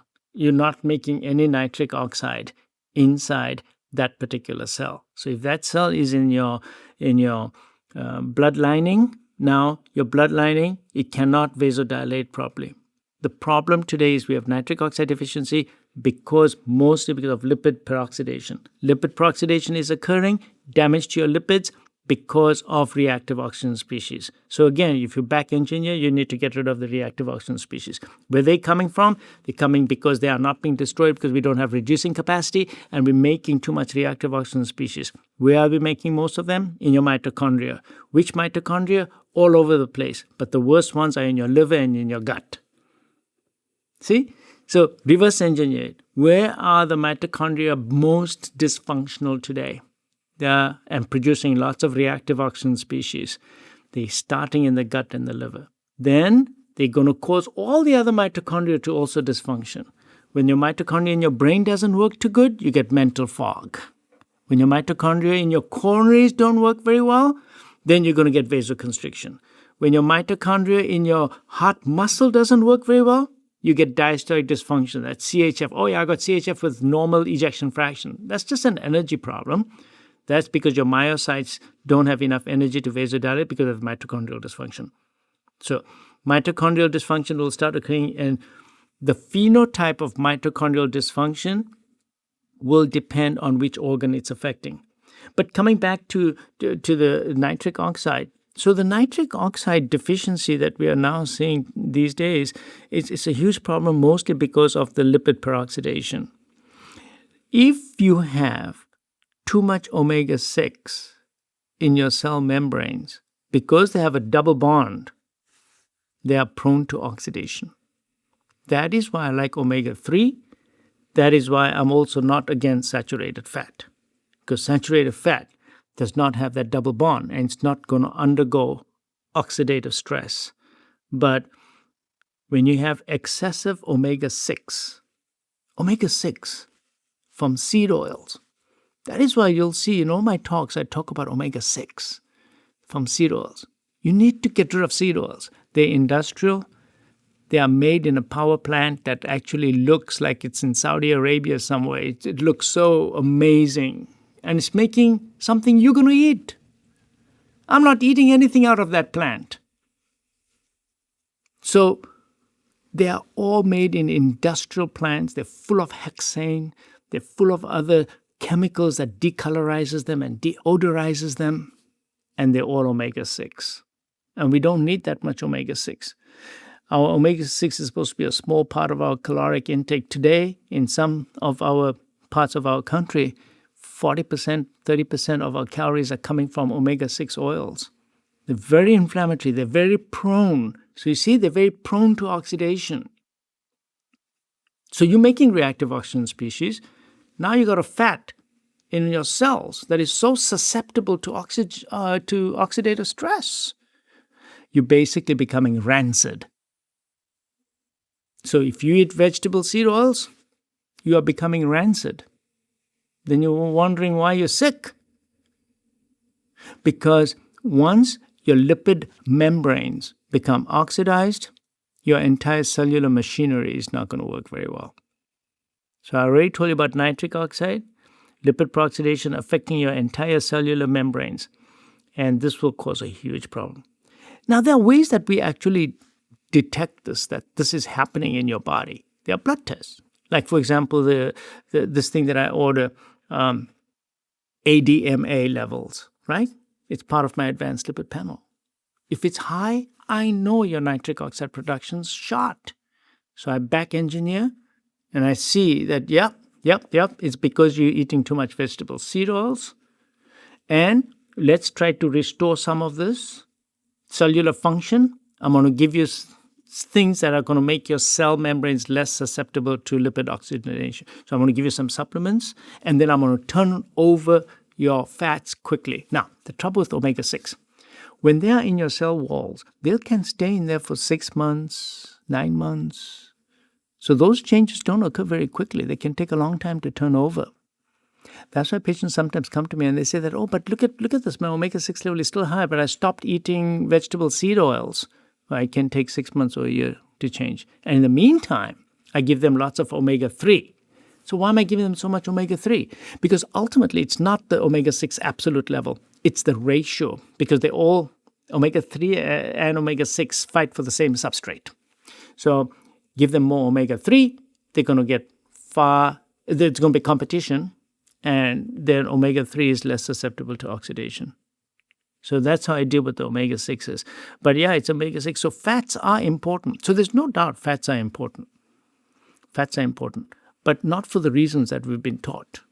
The lipids are very important. It's because we are damaging our lipids in our body. And we're damaging them because we have too much reactive oxygen species and inability to reduce themselves. And therefore, our enzyme systems don't keep up, and we have way too much oxidative stress in our body. And these molecules, look, you produce reactive oxygen species in a tissue, but when these aldehydes, the lipid molecules, when they travel around the body, they create inflammation all over the body, all over. So you say that, how come I got it in my coronaries? How come I got it in my carotids? How come I got it in my brain? And yet it all started, for example, in your gut. It's a problem. It's because you're getting lipid peroxidation. This is the word you got to remember. It's called lipid peroxidation. And they're occurring all over the body. And we can't have that. So we got to get rid of that. Yeah. So nitric oxide is so sensitive to superoxides. I can't tell you how sensitive they are, because it's a gas. It binds to it immediately. All these free radicals bind to nitric oxide, destroy it, and then they produce this thing called reactive nitrogen species. Reactive nitrogen species, which is the product of what happens after a superoxide and nitric oxide has interacted, these reactive nitrogen species, they're even worse than the reactive oxygen species. They're terrible. They cause even more problems. They cause more vasoconstriction, more oxidative stress, because it's a very, very bad radical. A radical, the one that will attack another, and before you know it, you get this whole cascade of inflammatory substrate that's occurring. So this is very, very important. High level, practically, what's the best way for somebody who just learned all the physiology to support their NO production? I'm going to answer that, but I just want to say something else about the clinical manifestations of an inability to vasodilate. And you can measure that, by the way. So the manifestations can be things like mental fog, of course, but the other one that is erectile dysfunction. And I find this very disturbing, because people are just thinking that, oh, they have some ED, so they'll just go ahead and take those drugs, And yeah, it'll improve that, but it doesn't take care of the root cause of the problem. And they will become cardiac patients. Sooner or later, they will have manifestations of vascular disease elsewhere because the earliest stage is an inability to vasodilate. So ED is very, very important. You're having mental fog, you probably have an inability to vasodilate again. Because remember, in your brain, the way one part of the brain, the other part works is through vasodilation, right? You vasodilate in this part, you vasoconstrict in this part, you vasodilate here. And that's called the cerebral autoregulation. That's all dependent on the ability to instantaneously produce nitric oxide in different parts of the brain in the vasculature. So this is very important. So mental fog is a huge problem. So that's why in inflammation, you get problems with mental fog as well, because inflammation decreases your nitric oxide levels. See, it all ties in. So mental fog. Mental fog is not to be taken lightly. It's not because you didn't sleep enough last night. It could be. But mental fog is a problem. It means you're toxic. You have too much reactive oxygen species, and your physiology is not right. Mental fog is not to be taken lightly. So coming back to how we can best improve our nitric. Look, people will give you supplements. Yeah, fine. But you need nitrates in your diet. Okay? And stop using mouthwash, of course. The nitrates need to be absorbed in your gut, and they need the right pH. What's that got to do? It's all electrons again. It's all the charged particles, you see. But you need nitrates in your diet. That's why I like to still leave my patients on some cruciferous vegetables, because you need nitrates. Nitrates are found in the green leafy vegetables, so you need enough of those. That's one thing. The second thing to improve is you need to knock down your reactive oxygen species production. So you need a nice healthy gut that's not leaking. You need lots of good microbiome so that you get a nice mucin layer, so that you don't get translocation of lipopolysaccharides, which then meet your immune system. Your immune system is in the gut, 80% of it. And when they get stimulated, they produce a lot of reactive oxygen species. They produce a lot of ROS, because that's what cells do, immune cells. Immune cells produce a lot of reactive oxygen species. They all then go over to your liver together with the lipopolysaccharides, cause more inflammation in the liver. The liver wants to attack these things, makes more reactive oxygen, because that's all it knows how to do. It kills things through reactive. How does your white cell kill a bacterium? How does it do it? Well, there are many ways. One of them is that they produce chemicals, especially the T cells, for example. They'll make chemicals that will destroy that foreign particle. But the reactive oxygen species are produced in macrophages. And we measure that in the MPO levels, and maybe do the advanced lipid panel. So your ability you need reactive oxygen species, because that's how they work. And you always need a little bit of reactive oxygen species. Why did the body make it? Because they're signaling molecules. They actually do other things as well. So in the mitochondria, a normal amount of reactive oxygen species is always produced. Where do they go in day-to-day life, in a healthy person, where I'm making ROS, I'm making it, but only a small amount? What do they do, even though they're a small amount? Why did we design it like that? Because they actually go to the mitochondrial DNA and your somatic DNA, and they send signals there. And there's a feedback that's telling the energy machinery, which is your mitochondria, and telling your cells what the situation is. So that your nucleus, which produces all the proteins, the translation of proteins, because the histones unwind, make new proteins. They close up, they close them. And then, of course, the methylation and epigenetics also is all controlled by these reactive oxygen species. Reactive oxygen species produce not only inflammatory damage, but when you have too much of it, it affects your chromosomes. So it turns on genes, turns off genes, makes new proteins, makes different types of proteins. So it's a cell signaling molecule. Too much reactive oxygen species is no good for you. Small amount will give the right signal to the nucleus and keep it posted as to what the energy state of the body is. So we always need some. That's why in the past we used to hear that you mustn't take too much antioxidants. Not too much, because you don't want to quench it all completely. So we got to be a little bit careful here, because I've seen people who've taken massive amounts of antioxidants and they're still not very well, and they're just taking too much. See? because you need some reactive oxygen species. So nitric oxide, if you want to preserve nitric oxide, what's going to destroy it is lipid peroxidation. Watch what lipids you're consuming. Have more omega-3 in your diet. Cut out the omega-6, which comes to you not only in vegetable seed oils, but also, for example, the meat. If your meat is from cows that are mostly eating the stuff they feed them these days instead of grass, right? Then you're going to get a lot of omega-6, because if they're eating grains, they're eating corn, they're going to get omega-6 in them. So we got to be a little bit careful about that as well.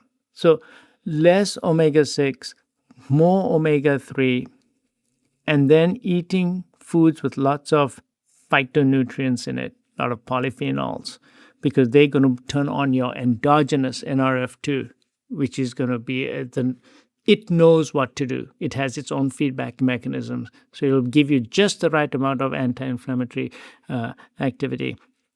Fix your gut. Get rid of the fatty liver. Don't put toxins in your body.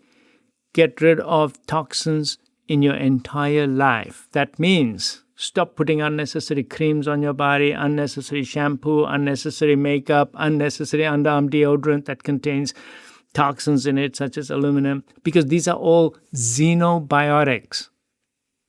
They're not supposed to be there. And when they go to the liver, what they're going to do in the liver? They're going to produce what? They're going to produce reactive oxygen species. So all xenobiotics produce reactive oxygen species. And when they do that, they're going to destroy your nitric oxide levels. When I tell my patients to clean up their act, that means they go home and they stop putting unnecessary creams on them, and they look at the wardrobe, even the washing liquid, they clean up everything, ED gets better. Clean up their diet, ED gets better. Start doing some intermittent fasting, ED gets better. They also detoxify very easily because they don't realize how toxic they were. ED gets better naturally if you make all these changes, understanding that ultimately they got ED because they have nitric oxide dysfunction. There's some ED that is actually secondary to vascular disease itself, but those are older people where the artery may be narrowed, but that's very rare. Most of them, it's functional, it's metabolic. You have ED, you have nitric oxide deficiency. You have nitric oxide deficiency, you have too much oxidative stress. You have too much oxidative stress, you better find the cause of it and increase your reducing capacity to do that. To increase your reducing capacity, you need to do some exercises, change your diet and lifestyle. Exercise we don't talk about, but the exercise that Dr. J likes to do is HIIT. I like high-intensity interval training. And I did a little video on it where you run real fast for a few minutes and then you literally just stop and just relax. And then do it again after a few minutes. And so you're doing short bursts of activity with total relaxation in between. And that has been shown to actually improve your mitochondrial resilience and your ability to take care of your reactive oxygen species, because you're stimulating also new mitochondria, better mitochondria, which are going to produce less reactive oxygen species the next time you exercise. So you do need to exercise. Exercise is part of this. You need to get plenty of sleep. You got to drink plenty clean water, filtered water. You got to look for every source of contamination in your life. Don't think that just because your house is looking clean that it's not contaminated. If you're living in an old home, you may have lead. Get tested. Get your water source tested. Get yourself tested. I'm surprised how many people are toxic. Do a simple urine test that tells you whether you have toxicity. If you have toxicity, that does not mean you're going for chelation each time. No. There's simple supplements that you can do. But look, toxicity is not talked about by the regular MD. Toxicity, oh yeah, that's somebody else going to take it. No. This is a medical problem. If you think you're toxic, it's very simple. Do a toxicity test. Find out what's in your body that shouldn't be in your body. It gets there, inevitably. I had a patient the other day who had an arsenic level that was 10 times higher than normal. And he didn't know where the arsenic came from. And I said to him, are you sure someone's not trying to knock you off? And he laughed and he said, no. But I don't know where his arsenic came from, but probably water, maybe some of the food sources that he's having. But you see how important it is. Now he's looking at the food sources, where he's getting his arsenic, how he's washing his rice every day, and then throwing out the water, because that's a very common source of arsenic. So he's going to source his food right, he's going to wash his food right, but he's going to make changes. He's going to make some changes in his life. And by the way, where does arsenic affect you? Right at the mitochondrial level. So I think that doing toxicity testing in patients who have coronary artery disease, inflammation, fatty liver is an important part of my workup, which I never used to do before. But now I order a toxicity test on all because it's very, very helpful. Yeah. And the other thing is, the quality of the food that you eat, that it changes the way you look at your food.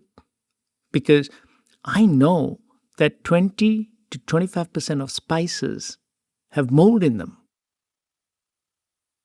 Because they get grown in a country with hot, humid climates and stored in not the best way. And by the time they get packaged and sent over here, they have mold in them. Because I often wonder where the mold came from. They don't have chronic sinusitis, they don't have other problems, but they got mold. And it's because every day they're eating these foods that may have mold in them. So I think toxin testing has really opened my eyes as to another factor that deranges your metabolism because your body has to deal with it. So xenobiotics are very, very important. So I just define them all as xenobiotics. Things that are not supposed to be in your body don't need to be there because your body has never seen that postal code before, doesn't know what to do with it. All right, Dr. J, we have shared a lot here today. In wrapping up, because a big part of the thesis today has been our mitochondria and supporting those, let's wrap up with 3 practical takeaways for people to support the mitochondria. First thing, to improve your mitochondrial function, your energy source, because that's what mitochondria do. Make sure that you cut out simple glucose, excessive carbohydrates. So follow my diet. Eat real food. So that's the bottom line. Number 1, eat only real food. If it looks like that in nature, put it in your plate. Eat that. Eat some cruciferous vegetables every day. The sulfur is going to help you detoxify in that, and it's going to give you antioxidants. So eat real food with cruciferous vegetables. That's rule number 1, right? So that's going to, when you do that, you're going to get all the fiber as well. So you're going to do one. Number 2, today's world is toxic. And the organ that's under major attack is your liver and your mitochondria. The organelle is your mitochondria, your organ is your liver. That's where most of our danger is today. Save these. How do you do that? For most patients, I'm going to advise you to take N-acetylcysteine, alpha-lipoic acid, a fiber supplement, omega-3, which is the fish oil, magnesium every day. If you do these simple ones that I already mentioned, they're going to help you overcome all the adversities in today's modern lifestyle. So that's going to help you with your mitochondria. The third thing is, be aware that your mitochondria are not the same throughout the day. Respect it. Don't expect your mitochondria to be driving at 90 miles per hour at 10 o'clock at night. They'll only do that at midday. So honor your mitochondria. That means eat at noontime. Stop eating so frequently so that you're taking those poor mitochondria and just shoving them with calories all the time and electrons. Basically, it's called electron substrate. You're giving it too much. Stop abusing your mitochondria because they will respond by making lots of reactive oxygen species. So do time-restricted feeding. Eat at noontime. Have 2 meals, 6 hours apart. Respect your mitochondria by giving it all the new micronutrients it requires. So a good diet and all that. And give it sunlight. So what's that got to do with all this? Well, light also affects your mitochondrial function. And we know that light actually, that's why some of my patients do red light therapy because it helps boost the mitochondrial function. So we know the first complex is actually a chromophore. And it improves mitochondrial function. It produces less reactive oxygen species. So I can do red light. How? I just go outside. I was not born with red light deficiency. I was born to be outside. So the third pillar is you have to go outside and get red light naturally. I'm sitting in this room right now. I'm only getting about maximum 1,000 lux of light. But the moment I go outside and it'll look just as bright as it is in this room, I'll get 10,000 lux of light. And I'm only seeing a narrow spectrum of it. The rest of it is actually helping me. And how is it helping me? It's helping to time all my mitochondria in different parts of my body. My signals that I get from the light resets all my clocks, and every organ has its own clock. I just told you about the mitochondria in your gut and in your liver. It's midday. But there's a mitochondria for every organ, and it's got its own timing cycles. And it's all reset by day and night. So there you go. So I know it's hard to say in 3, but these are the 3 things that I would recommend everybody to do. Okay, because of the sheer number of topics we covered, far-reaching conversation, any open loops we need to close before we part ways? Early detection of pathology is very important. So just because you're feeling good right now does not mean you don't have pathology. A regular physical examination and a regular physical check will get you a pat on the back and saying you're fine. The answer is no.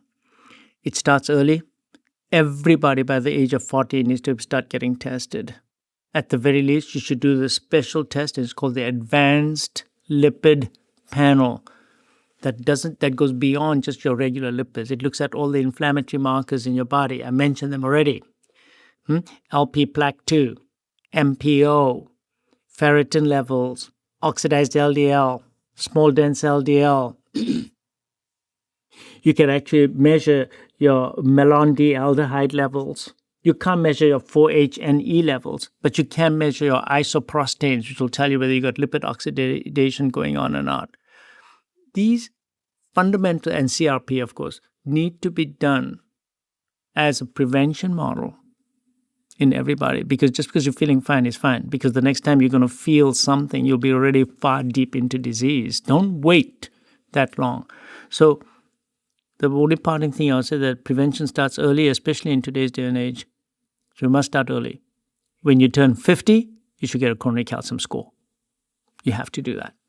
Because by that time, if you have coronary calcium, that's your warning that you already have vascular disease.